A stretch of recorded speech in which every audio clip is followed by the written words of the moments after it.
When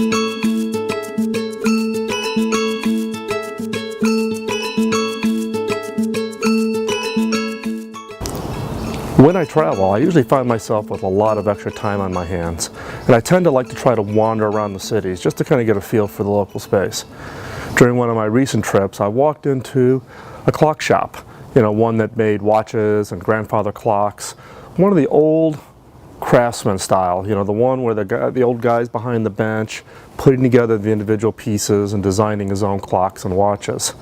As I walked in, I looked around and it brought back some memories as a child. I grew up in Chicago, and my mom had a grandmother clock in the dining room, the one with the pendulum, and it would swing back and forth. It would chime on the quarter hour.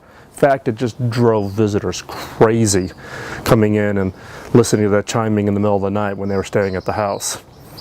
Now, I walked into this shop and I walked looking around, and all of a sudden I realized that all of the pendulums are swinging in unison. They're actually synchronized. I talked to the old man running the shop and I asked him, I said, "Did you do this on purpose?" And he goes, "No." He says, "No matter what clock I put on the floor, I'll start the pendulum.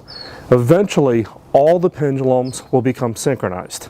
Now I'm thinking that this is kind of a joke or something. But in reality, what happens is there's a phenomenon called entrainment. Entrainment is really the impact of masses on other masses. It shows itself in a variety of different things in just our day-to-day lives. But in this case, it showed up in the form of these pendulums all being synchronized. Now, as I reflected on this, I thought about life in the business world, right? You come in as an organization to be the innovator. You're going to change the organization. You're going to totally disrupt the processes and make the organization move faster. That's great at the beginning of the process of being an innovator.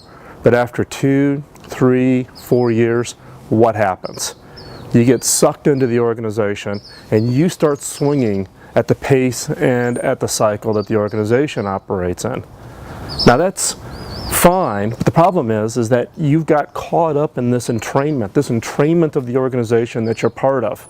So the question is how do you not become part of that? Well, if you're in a clock shop and you want the pendulums to be all out of sync, what do? You reach in and you swing them at a different pace. You actually give it a little bit of a push. This is the case when you're inside of an organization. If you're the innovation team, if you're the innovative leader within your organization, swing the clock, swing that pendulum a little bit harder, work out of sync, recognize that you're getting caught up in this entrainment process and do something different. Your other option is stop the pendulum. Stop it. Take a break. Go on a long vacation. Come back refreshed. Try something new. Possibly move into a different part of the organization that you're in. Or, in the extreme case, leave the organization you're at. Go find an area where you can have that kind of impact and that kind of influence, where you can operate and have that change. But don't throw in the towel too early or too easy. It's easy for all of us just to kind of want to get into a normal pattern. Even those of us who espouse the value of innovation within an organization, it's easy even for us to kind of get into that comfort of things just moving along at a set pace and speed.